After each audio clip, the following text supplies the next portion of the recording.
Hi everyone, this is Kruti Jai Pancholi, Assistant Professor in LJ Institute of Engineering and Technology in Department of Electronics and Communication. This video is about the microwave engineering.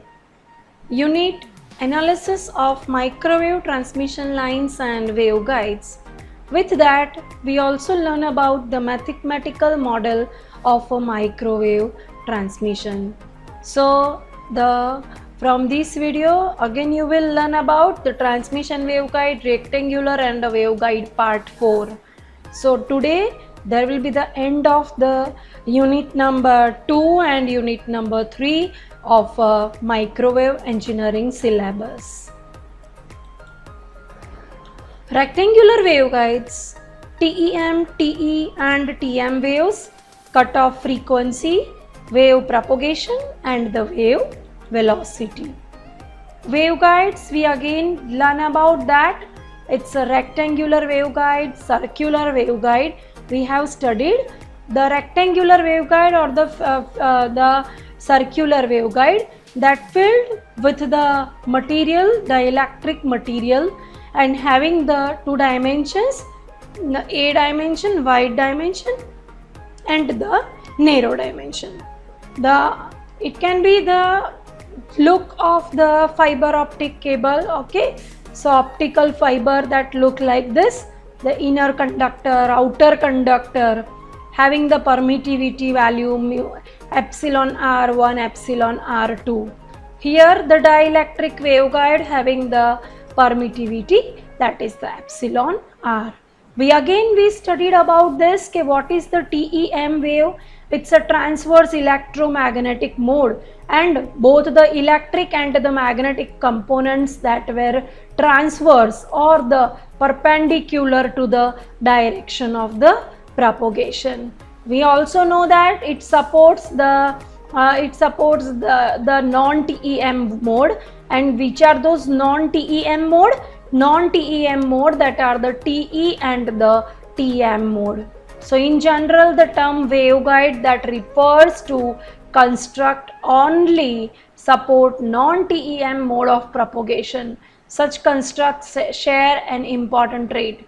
They are unable to support the wave propagation below a certain frequency termed as the cutoff frequency. Here you can see that the TEM wave, okay, TEM wave, the component HYEX component, it's a direction of the propagation, okay, Z. So TEM wave, EX and HY component. Again the TE wave, okay, TE wave. So E component, that EZ is 0, HZ is not equal to 0. Okay, and we are always considering the direction of the propagation, that is a Z. So HYEX, here you can see HYEX. These are the EX, HY, HZ, and we can write it EX, XY, Z. Okay, TM wave, only the H is perpendicular to Z. It's a E mode.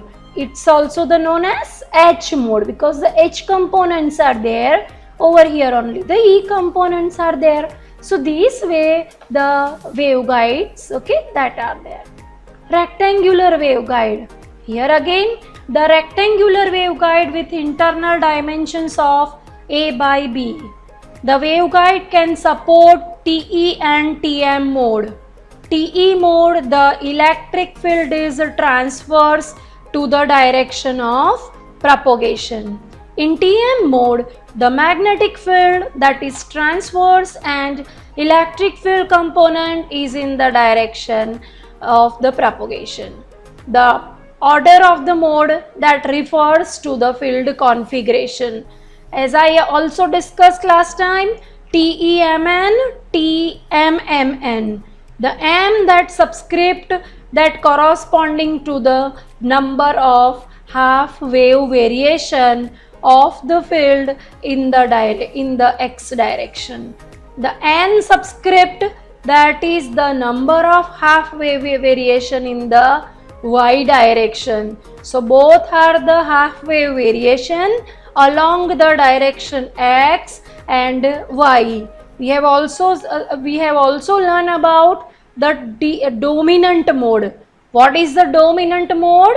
Dominant mode, that is the TE10 for the rectangular waveguide. So a particular mode is only supported above its cutoff frequency. The cutoff frequency is given by FCMN is equal to 1 by 2 square root mu epsilon square root of m by a whole square plus n by b whole square is equal to C upon 2 square root of mu r epsilon r up square root of m by a whole square plus n by b whole square. Yeah, in the last video we have also solved the examples based on this theory, and we can find out the cutoff frequency for the various mode.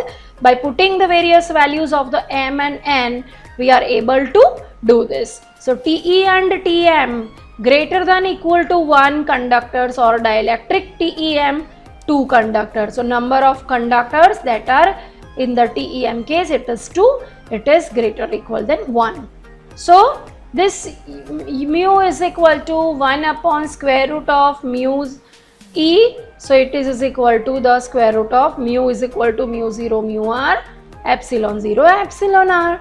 Okay, so we can also write it is a square root of mu 0 epsilon 0 into 1 upon square root of mu r epsilon r. So it is equal to C upon a square root of mu r epsilon r, where C is equal to 3 into 10 raised to 8 meter per second. In the rectangular waveguide, the cutoff frequency is given by this equation. As you know that for the air, this mu r permeability and permittivity equal to 1. So that it is the C by 2 square root of m by a whole square plus n by b whole square. So here you can see the table. In this the various waveguide designation, and according to that the value of the A and B is defined. T is a thickness, okay, FC it's a cutoff frequency, and it can pass up to the particular frequency range, that is the frequency range, it is given in the gigahertz. So this way, according to the dimensions, according to the frequency, it can pass through the waveguide, the selection of the waveguide that has been done. So this is the another thing you can keep in mind. So to understand the cutoff frequency concept, we can use the analogy of the load system with lanes having different speed limit. That this is the big road you can consider. Now you know that onto the road the various lanes are there, and the various lanes that can pass from that the vehicle can pass, okay, by the specific speed limits, okay. So that this is the thing that is with the waveguide, that the waveguide L1, fine, L1 is the lane. It can pass the cutoff frequency, that is this, it can pass up to this, okay. So according to this speed, the cutoff frequency that can be also passed by the waveguide. Rectangular waveguide, okay. Let us look at the field pattern for now. Again I want to add with this video that we need to again do the analysis of the various microwave component in future, and at that time it is mandatory that we should have the knowledge about all these waveguide in detail, and that is why over here, okay, we are again discussing the few important things. Let us take a look at the field pattern for two modes, TE10, TE20. What is the meaning of TE10? Only the 1/2 variation. Fine. TE20, that is the 2/2 variation. Okay. So along in the x direction, in the y direction it is 0. So in both the cases, E only varies in the x direction. Since n is equal to 0, it is a constant in the y direction. So for the TE10, the electric field has a half sine wave pattern, while for the TE20, a full sine wave pattern that is observed. Similarly, the TE10, TE20, okay, that thing we can see, okay, and we can draw the pattern for same. The example, it is for the cutoff frequency WR284, okay. So we have solved also such kind of the example, and cutoff frequency equation we should write, and we should take the m and n value in the equations, and we can find out the cutoff frequency for the various mode. So here again the same kind of the example, that is calculate the cutoff frequency for the first 8 modes of a waveguide, which has A is equal to 0.900 each and B is equal to 0.600. A is equal to this, converting that in inches into the meter. Again over here converting inches into the meter, we can put the value in this equation and we can find out the cutoff frequency for the various mode. Such kind of the example can be asked in the MCQ exams. Rectangular wave propagation. Again this is the thing, okay, that we have also learned, that is which can have the qualitative, it is a part of the unit 2 also, okay, qualitative understanding of the wave propagation in a waveguide by considering the wave to be a superposition of a pair of TEM wave. Here you can see that this is my wave E0 minus E0, okay. So let us consider a TEM wave propagating in the Z directions.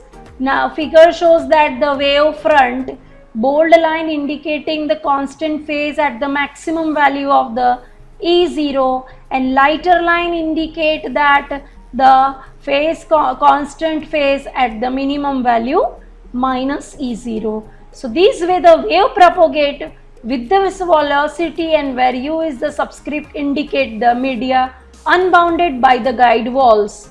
Okay, so in air UU is equal to C. So you can see that this is my X direction, it is my Y direction, and this is the Z direction. So propagation of the wave, okay, that is towards the Y direction, toward the Z direction, and this is the diagram that you can understand.